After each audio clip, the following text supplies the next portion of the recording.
हिंदुस्तान के एक सूबे महाराष्ट्र में 200 से ज्यादा क्रशिंग यूनिट्स हैं, छोटे और बड़े क्रशिंग यूनिट्स हैं। बहुत ज्यादा गुड़ बनाया जाता है, बड़ा ऑटोमेटेड तरीके से गुड़ बनाया जाता है। ऐसा क्यों है कि हमारे पास गुड़ नहीं बनता? आज भी गुड़ 150 रुपए में। हेलो एवरीवन, जय हिंद। A very warm welcome to Hindustan special. आज की वीडियो में पाकिस्तानी मीडिया ने भारत की बहुत तारीफ की है। पाकिस्तानी मीडिया ये बता रहा है कि भारत में अकेला महाराष्ट्र जितना गुड़ बनाता है, हमारे पूरे पाकिस्तान में उतना गुड़ नहीं बनता। पाकिस्तान हमेशा अपने आप को भारत से कंपेयर करने की कोशिश करता रहता है। पाकिस्तान में हमेशा कभी आटा, कभी चीनी और कभी पेट्रोल और कभी गैस की कमी बनी रहती है और उनका मीडिया चिल्ला चिल्ला कर भारत का हवाला देता रहता है। लेकिन भारत कभी भी अपनी तुलना पाकिस्तान से नहीं करना चाहता, क्योंकि भारत को इसकी ज़रूरत ही नहीं है। आज की वीडियो में फवाद अहमद और उसके पैनल ने और क्या कहा, तो चलिए दोस्तों आज की वीडियो की तरफ चलते हैं। Thank you very much. मसला क्या है? आबादकार भी परेशान है, जो चीनी खरीदने वाला यूजर है यानी कि जो एक आम आदमी है वो भी परेशान है। आखिर मामला है कहाँ पर खराबी ऐसी आती है कि जिसकी वजह से चीनी लोगों की पहुंच से दूर होती है। न सिर्फ दूर होती है बल्कि महंगे दामों खरीदने भी पड़ती है। काश्तकार भी खुश रहे, मिल ओनर को भी फायदा हो जाए, उसने मिल पैसे कमाने के लिए लगाई है, और एक आम आदमी को जो चीनी की कीमत है वो उतनी मिल सके कि जो उसकी रैशनल कीमत बनती है मार्केट के हिसाब से।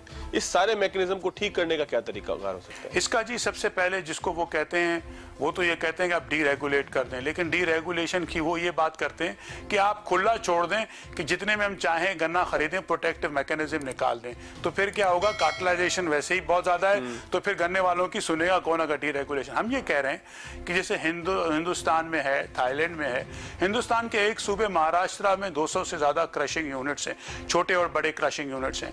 बहुत ज्यादा गुड़ बनाया जाता है, बड़ा ऑटोमेटेड तरीके से गुड़ बनाया जाता है।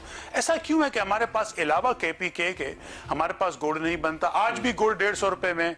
कोई 2 साल पहले के मुझे फिगर्स याद हैं, पाकिस्तान नेट इंपोर्टर था गुड़ का। क्यों नहीं हम यहाँ पे गुड़ बना रहे जो कि सेहत के लिए भी बेहतर है? क्यों हमारे पास छोटी और मुतवस्सित तबके की शुगर मिलें नहीं है? उसकी वजह यह है कि हमारे पास जो सिस्टम बनाया गया है, एक तो शुगर फैक्ट्रीज कंट्रोल एक्ट में कुछ चीजें और फिर एक इनडायरेक्ट कंट्रोल्स रखे गए हैं, जिसकी वजह से छोटी शुगर मिल्स और छोटे गुड़ के कारखानों को लाने की इजाजत नहीं दी जाती। आप तो कहते हैं कार्टेल बन जाता है, एक माफिया बन जाता है, एक आपका इंडस्ट्री स्ट्रक्चर इस तरह का बन गया, उसको स्ट्रक्चर को ब्रेक करने की जरूरत है। अनफॉर्चुनेटली आप काश्तकार को कहेंगे ना, तो काश्तकार है भाई मेरे 500 में ले लो, वो करेगा क्या? वो तो 3-4 साल जब शाह साहब जब हुकूमतें जो है वो शुगर मिलों के जरिए बनती हो, शुगर इंडस्ट्री की वजह से हुकूमतें बनती हो, उनके पैसे की वजह से हुकूमतें बनती हैं, तो आपको लगता है कि ये कार्टेल टूटेगा कभी कभी जो है वो इस तरफ हम जाएंगे कि कोई चीज जो है वो मेरिट के ऊपर होगी? देखिए आज भी जो इश्तिहार आ रहे हैं, जो खत लिखा गया है पासमा की तरफ से, मैं उसमें से एज ए लेमैन सवाल पूछता हूं। वो ये कह रहे हैं कि भाई केन कमीशन ऑफ पंजाब ने हमारे ऊपर जुल्म करके 3 लाख टन चीनी कम पैदा करवाई। फिर वो ये भी कह रहे हैं, साथों साथ कह रहे हैं, उसी खत में कह रहे हैं कि हमारी सक्रोस रिकवरी इस साल ही कम रही है पिछले साल से। तो भाई आप ये बताएं कि ये केन कमिश्नर को आप कॉर्नर करने के लिए कर रहे हैं या आप ये वैसे ही आपके पास सक्रोस रिकवरी कम आ रही है? फिर देखिए सिंध में तो लॉ तब्दील नहीं हुआ ना, शुगर मिले तो सिंध में 26-27 अक्टूबर को चल गई।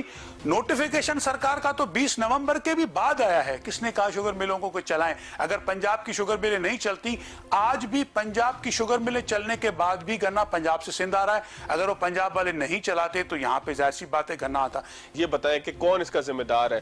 तो वफाकी हुकूमत है, सूबाई हुकूमत है, कौन कहां पर इसको ठीक करेगा? देखिए इसमें कुछ मामला सूबाई सरकार के भी हैं, कुछ मामला वफाकी सरकार के भी हैं। ज़राअत 100% इस वक्त 18th अमेंडमेंट के बाद उनके पास है। जो कॉमर्स और एक्सपोर्ट इंपोर्ट इस वक्त वफाक के पास है। काफ़ी पॉलिसियाँ उनके पास है, काफ़ी इनके पास।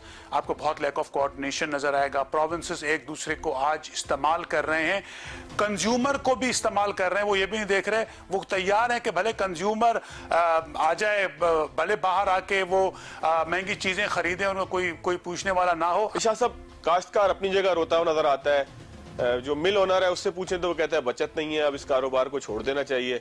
जब आप एक आम आदमी से पूछें तो वो कहता है कि चीनी के रेट ऐसे बढ़ रहे हैं कि जैसे आंख खोले तो कुछ और रेट होता है। ये सारे के सारे लोग ही अगर ना खुश हैं तो इस ट्रेड में प्रॉब्लम किधर है? सबसे पहली बात कि मेरे ख्याल में कि ये कंज्यूमर का हक है कहना कि जो नॉर्मल इन्फ्लेशन से ज़्यादा अगर कोई चीज़ बढ़ जाती है तो ये बात अपनी जगह पे एक तफ्तीश की है। अब आजकल जो ये कहा जा रहा है 100% बात ये कही जा रही है कि गन्ने की कीमत की वजह से ये हुआ है, तो आपके नाजरीन के लिए एक मोटी सी बात कर लेते हैं। 2 साल पहले गन्ने की कीमत थी 182 रुपये, जो बड़ी खुशी से उन्होंने दी, हमें नाकाबिल कबूल थी लेकिन वो उन्होंने दी। और चीनी की कीमत थी 55-60 रुपये, ठीक है। तो 1 मन गन्ना जब आप क्रश करते हैं उसमें 4 किलो चीनी निकलती है, ये इनका मौक़िफ़ है। हम कहते हैं ज़्यादा निकलती है, वो कहते हैं 4 किलो चीनी निकलती है, 10% रिकवरी। काफ़ी शुगर मिल है जिनकी 11.5 भी है, लेकिन हम कह रहे हैं 10%। इसका मतलब 4 किलो चीनी बनती है। अगर 50 रुपये मन गन्ना बढ़े तो उसका जाके इम्पैक्ट पड़ता है 11 से 12 रुपये पर किलो की चीनी के ऊपर।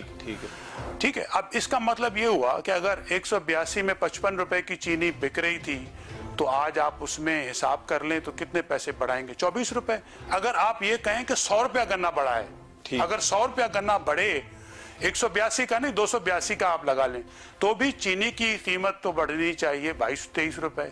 बाकी चीजें हम नहीं करते हैं, ये मैं इनका जो मौक़िफ़ है उनके हिसाब से कह रहा हूँ। अच्छा, इसके अलावा चीनी के अलावा उसमें से मोलासेस निकलता है जिसको शीरा कहते हैं, बिल्कुल ठीक, जिसमें से एथेनॉल बनती है। फिर बगास होता है जिससे बिजली बनती है, जो कि इनको फ्री ऑफ कॉस्ट भी बनती है और वो नेशनल ग्रिड को दे भी रहे हैं, जिसके लिए टैरिफ भी मिलता है। ये कार्डबोर्ड और चिपबोर्ड की वो चीजें और बहुत सारी चीजें मिलती हैं, उनको भी हटा दें। अगर ये कहें कि 100% कॉस्ट है तो भी ये थोड़ी बात समझ से बाहर है कि जब आप कोरिलेट करते हैं चीनी और उसको गन्ने को। अगर आप, क्योंकि वक्त नहीं है वरना मैं पिछले सालों के आपको मिसाल दे दूं, अब जो पुरानी नहीं 18-19 से लेके अगर आप कैरी ऑन करेंगे तो आपको वो बात समझ में नहीं आएगी, 2 और 2 4 बनेंगे नहीं।